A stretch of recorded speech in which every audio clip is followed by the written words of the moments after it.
பரவச நிலையில் ஜெபிக்கும்போது நமது ஆன்மா வளர்ச்சி அடைவதை பற்றி இன்று பார்ப்போம். நாம் பரவச நிலையில் ஜெபிக்கும்போது நமது ஆன்மா ஜெபிக்கிறது. இதனால் நமது ஆன்மா வளர்ச்சி அடைகிறது.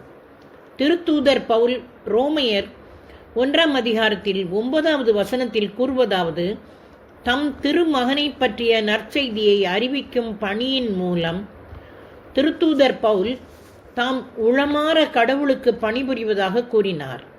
இது எத்தனை ஆச்சரியம்! திருத்தூதர் பவுல் அனைவரையும் விட அதிகமான பரவச பேச்சு பேசுவதால் அவரது ஆன்மா வளர்ச்சி பெற்றது. 1 கொரிந்தியர் 14வது அதிகாரத்தில் 18வது வசனம். பரவச நிலையில் நாம் ஜெபிப்பது நாம் ஆவியிலே மேலும் வளர உதவுகிறது. பவுலின் திருமுகங்களை பார்க்கும்போது ஏராளமான மறைபொருள்களின் உண்மை வெளிப்படுகிறது. அவர் இந்த மறைபொருள்களின் உண்மையை பரவச நிலையில் ஜெபிப்பதன் மூலம் விண்ணகத்திலிருந்தே பெற்றுக்கொண்டார் என நம்புகிறேன். ஆவியின் கொடைகளை பெற்றுக்கொள்வதற்கு பரவச நிலையில் ஜெபிப்பதும் ஒரு வழியாக அமைகிறது. பரவச நிலையில் ஜெபிப்பது நமது அபிஷேகத்தினை அதிகப்படுத்தும். எடுத்துக்காட்டாக, உங்களிடம் இறைவாக்கு கொடை இருந்தால் பரவச நிலையில் ஜெபித்தல் இறைவாக்கு கொடையை அதிகப்படுத்தும். நீங்கள் பாடுவதற்கான கொடையை பெற்றிருந்தால் பரவச நிலையில் ஜெபித்தல் இன்னும் அதனை அதிகரிக்கும். எதற்கான கொடையை நீங்கள் பெற்றுக்கொண்டீர்களோ அந்த கொடையையே பரவச நிலையில் ஜெபித்தல் அதிகப்படுத்தும்.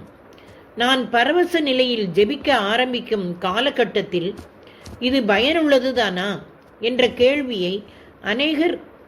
கேள்வி அநேகர் மனதில் தோன்றுகிறது. கடவுள் எனக்கு இதற்கான பதிலை வெளிப்படுத்தி உள்ளார். நாம் தட்டெழுத்து பொறியில் தட்டச்சு செய்யும் போது அதிலிருந்து ஒரே விதமான ஓசைதான் வருகிறது. ஆனால் அதில் உள்ள எழுத்துக்கள் காகிதத்தை தொடும்போது வெவ்வேறான எழுத்துக்கள் பதிவாகிறது.